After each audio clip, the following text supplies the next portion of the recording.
પહેલા બિયર અને અશ્લીલ સીડી સાથે ઝડપાયેલી જેતપુરની પાયલ બુટાણી ફરી ચર્ચામાં આવી છે। આ વખતે પાયલે ઉપેન્દ્રસિંહ ચુડાસમા સાથે મળીને વધુ એક ઉદ્યોગપતિને બળાત્કારના કેસમાં ફિટ કરી દેવાની ધમકી આપી છે। આખરે કોણ છે આ ઉદ્યોગકાર અને કેવી રીતે તેને કરાયા બ્લેકમેલ, જોઈએ આ અહેવાલમાં। પાયલ બુટાણી આ એ જ યુવતી છે જે બિયર અને અશ્લીલ સીડી સાથે ઝડપાયા બાદ ચર્ચામાં આવી હતી, જે પછી કમલેશ રામાણી પર આક્ષેપ કર્યો હતો અને હવે કમલેશ સગપરિયા પર પાયલે દુષ્કર્મનો આક્ષેપ કરીને ખંડણી માંગી છે, જેમાં પાયલ સાથે ઉપેન્દ્રસિંહ ચુડાસમાએ ₹25 લાખની ખંડણી માંગી હતી।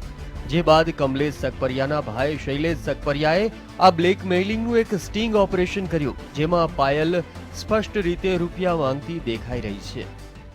વ્યાજબી કરી દે અને હપ્તો તો એટલે મારી નથી પૈસા હું તમને ચોખ્ખું કે ભાઈ એમ બધાઈ છે મારી ઘરે 22 લાખ ન આવે કારણ કે અત્યારે મંદી એમ કામ છે ને હોસ્પિટલના કામમાં પડ્યા હું તો જાતો નથી હમણાં હું રાતના 12-2 વાગે તો હું કાલે આવ્યું પાછો 5 વાગે વયો ગયો હપ્તે પછી તો પાછળથી લઈને કરી શકો ને તું ગમે ત્યારે કર્યો બરાબર તમારી રિસ્પોન્સિબિલિટી અરે તું રાજકોટના ભક્તિનગરમાં રહેતા સ્ટાન્ડર્ડ એગ્રો શિવમ બેરિંગવાળા શૈલેષભાઈ સગપરિયાએ આ અંગે ભક્તિનગર પોલીસ સ્ટેશનમાં ફરિયાદ નોંધાવી છે, જેમાં આરોપી તરીકે પાયલ બુટાણી, ઉપેન્દ્રસિંહ ચુડાસમા ઉર્ફે લાલભાઈ, સોનલ અને એક અજાણ્યા શખ્સનું નામ આપવામાં આવ્યું છે।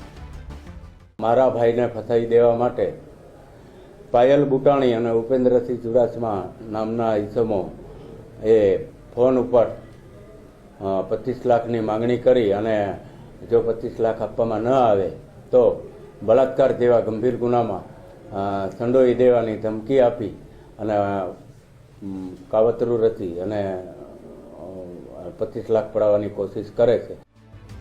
ફરિયાદ કરનાર કમલેશ સગપરિયાનું કહેવું છે કે પાયલ અને તેના જેવી યુવતીની આખી ગેંગ છે, જે શ્રીમંતોને ફસાવીને તેમની પાસેથી તોડ કરવાનું કામ કરે છે।